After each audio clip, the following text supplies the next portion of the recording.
Comme chaque lundi, nous partons à votre rencontre pour vous donner la parole en vue des municipales. La camionnette de Télématon s'est rendue à Saint-Dizier pour recueillir vos avis. On en parle avec vous. Céline Lang, bonsoir. Bonsoir. Céline, ce soir, on va parler logement et urbanisme. Mais oui, d'ailleurs, c'est vous, Romain, qui avez pris notre petite camionnette pour vous rendre sur le marché de Saint-Dizier. Alors, Saint-Dizier, regardez, c'est 22 858 habitants. Et s'il y a un chiffre à retenir concernant le logement, c'est celui-ci, 38,8% de logements sociaux. C'est quasiment 2 fois plus que ce qu'impose la loi. Et puis à Saint-Dizier, en ce moment, il y a 4 projets urbanistiques d'ampleur. La construction d'un complexe multisport sur une ancienne friche commerciale, la réhabilitation de la place Émile Mauguet, plus végétale, plus piétonne, plus commerçante, la réhabilitation aussi de ce qu'on appelle le cœur Gambetta qui prend soin du patrimoine historique de la ville, et puis la construction du centre culturel Muse. Alors est-ce que tout ça, cela suffit à dire que vous vous sentez bien à Saint-Dizier, que vous vous sentez même bien logé? Avec Paul-Antoine Boudet, Romain, vous avez posé la question au Bragard, regardez.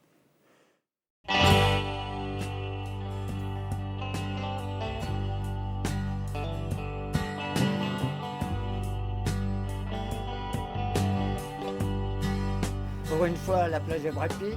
Vous filmez là? Je suis pas Bragard pour rien. Hein.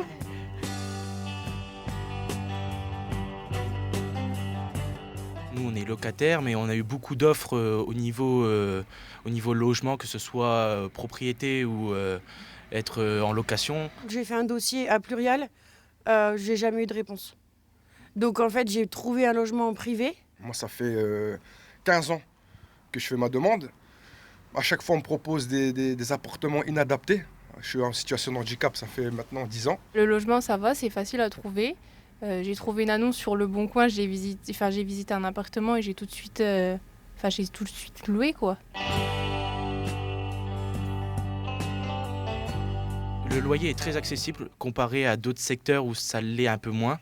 Mais ça reste pour des familles comme nous, de parents séparés, oui, ça reste quand même très bon.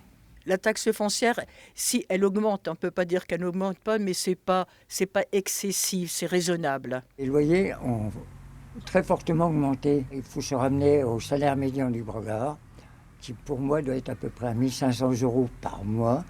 Et pour avoir un logement correct, il faut compter à peu près 600-700 € par mois, hors charge évidemment. Le problème, c'est qu'au bout du premier hiver passé, on se rend compte qu'on n'est pas du tout isolé. Et ça devient compliqué. Par exemple, ce mois-ci, je suis pas loin des 300 € de gaz pour ce mois-ci, sachant qu'il a fait très froid au début du mois. On est propriétaire d'un bien qu'on loue. J'étais en F, donc il fallait que je passe le DPE, etc.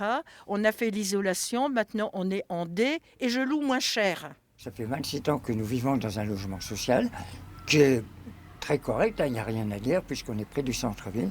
Par contre, il n'a jamais été fait de travaux d'isolation concernant les fenêtres. On a eu un coup de peinture en l'an 2000. D'accord? Depuis, rien. C'est vrai, il y a du changement. Peut-être plus au centre-ville que dans les autres quartiers. J'ai vu qu'il y avait pas mal de personnes qui se plaignaient sur les alentours, donc là, il faudrait peut-être mettre plus d'accès au niveau du Verbois, au niveau de la Noue. Il y a des travaux un petit peu partout, y compris au Verbois, parce qu'on pense toujours que le Verbois est un petit peu délaissé, je ne le pense pas. Tous les quartiers sont redynamisés. Et oui, Saint-Dizier font beaucoup d'efforts sur tout ce qui est esthétique et confort quand même. On le voit, il y a beaucoup de logements qui ont été créés.